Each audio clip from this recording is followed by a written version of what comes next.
You're going to attach the front to the back on the shoulder, stitch the jersey part onto the woven part. It won't stretch because you've fused it beforehand. Stitch a 1.2 and overlock, and then attach the side seam, stitch and overlock, and press the seams towards the back, same as the shoulder, and you do the same on this side. And so you have your vest front and back, and that's what it looks like from the right side. We're going now to bind one of the armholes and put an inside bind onto this vest. So we're going to put a bind onto the armhole, but we're placing the bind on so it's not visible on the outside. It's called an inside bind. We're going to fold the bind that you've cut out earlier, fold it in half, and then I fold the end in over towards me, and I line it up with my seam. You can move it out slightly, but make sure that you fold it up first. And we're going to stitch this on at foot width, which is 5 millimeters.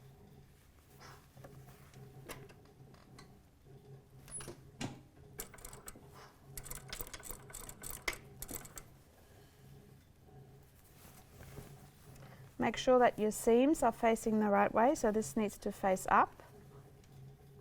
And you're folding your binding along the edge of the armhole, stretching it slightly. It's only slightly stretched.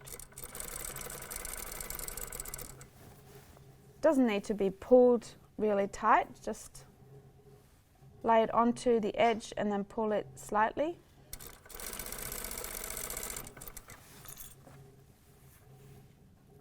So I'm folding it and placing it onto the edge.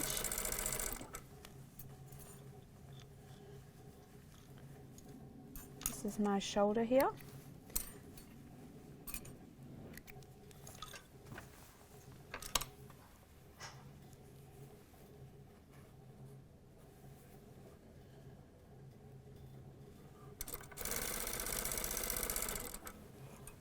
I'm going to pull that, make sure that my jersey sits flat and the jersey is not stretched. I stretch the binding, and because the jersey is sitting underneath, it doesn't stretch as much as if it would be on top.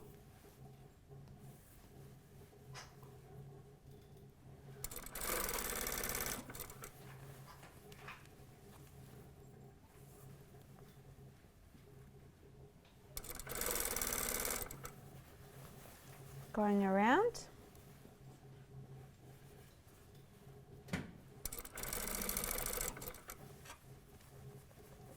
And I come to the armhole junction on the side seam.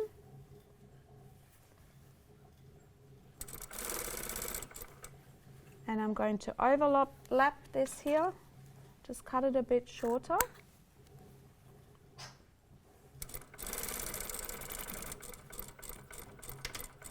And back tack. So I have this overlap now. So what this will do is it's nice and neatly covered along here, and I'll show you the next step going ahead. We're now on the ironing board. We're going to press this seam towards the bind. Make sure that you come from the vest into the bind, but don't press this edge. It's a bit harder for you if you press the edge, it'll be harder for you later on. I'm also clipping into the curve. It helps you when we turn this over. So we're going to press that.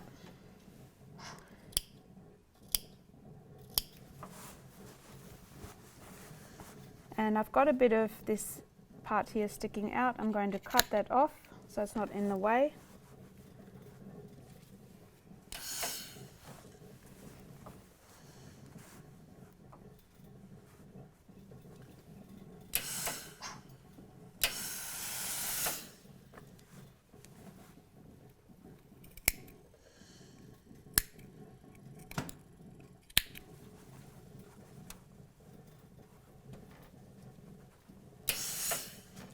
I'm going to cut this frayed part off as well, because that will stick out otherwise.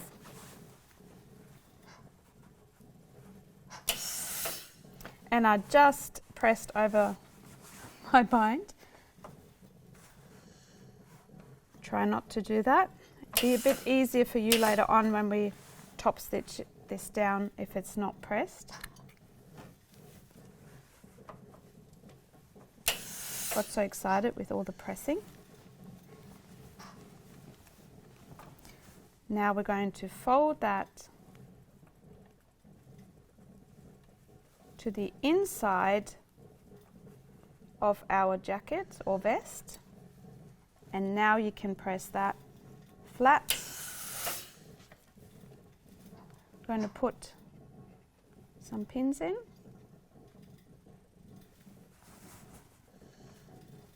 It might help to do this along here on the flat surface.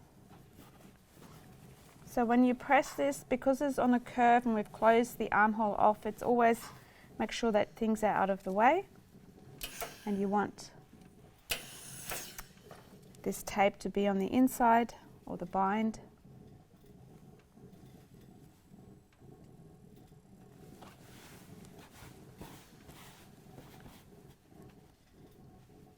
I'm going to press all the way around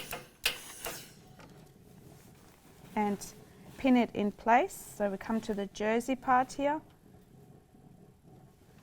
So what this does along the jersey, that bind makes it won't stretch because the bind is made from the calico.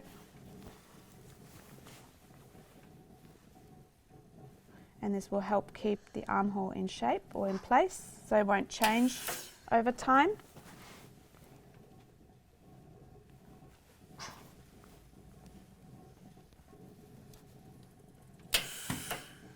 Okay, let's go and stitch this on. So I still have this piece left that I have cut off at the end of my bind. So when you do your other side of the sleeve or armhole, so let's say you have both bound as you would do, then you make sure that you cut the same amount off, so you have the same stretch or same circumference on both sides of the armhole. So just make sure that you hold on to things like that and replicate on the other side. We're now going to stitch all the way around this bind, and as you can see, my jersey is a darker color than the calico, so what you would naturally do is stitch the bind on the bottom there with a lighter color, and then when you come to the jersey you would change the color into a different tone. So you would have, for instance here, you would have the bobbin in black and then have white or cream on top. Along here you would have it both in cream, so bobbin and top thread. I do it all in one so you can see what it looks like. You can stitch from the outside or the inside, it's up to you.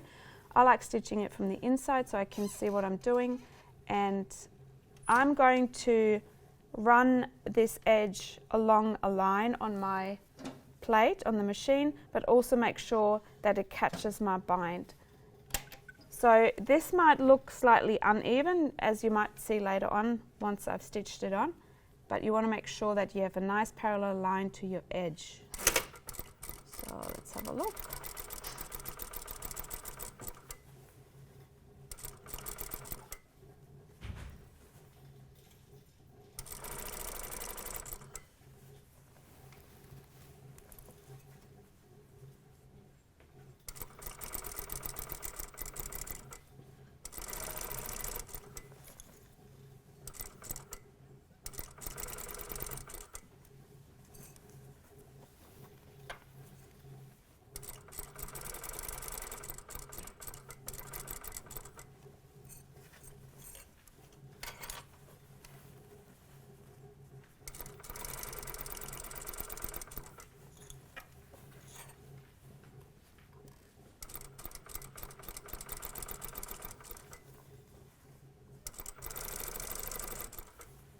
You will see in a minute how this will turn out and where I came off a bit.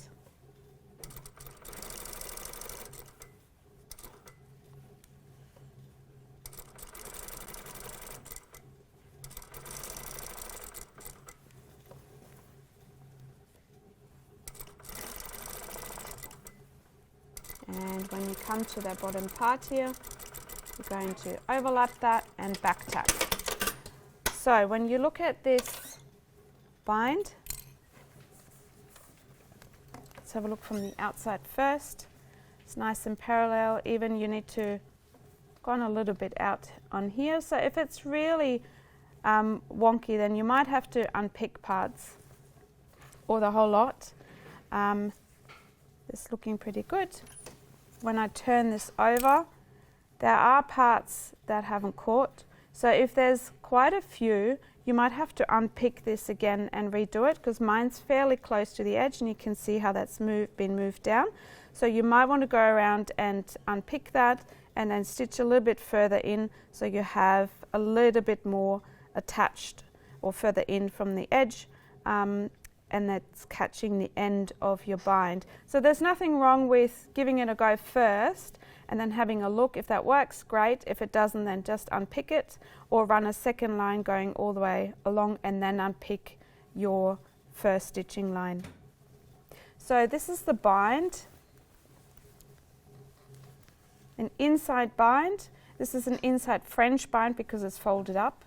And believe it or not, in French it's called an English bind, but this is called a French bind in the English language. It's very nice and neat and it works really well. And I'm going to show you how to attach the center front zipper now.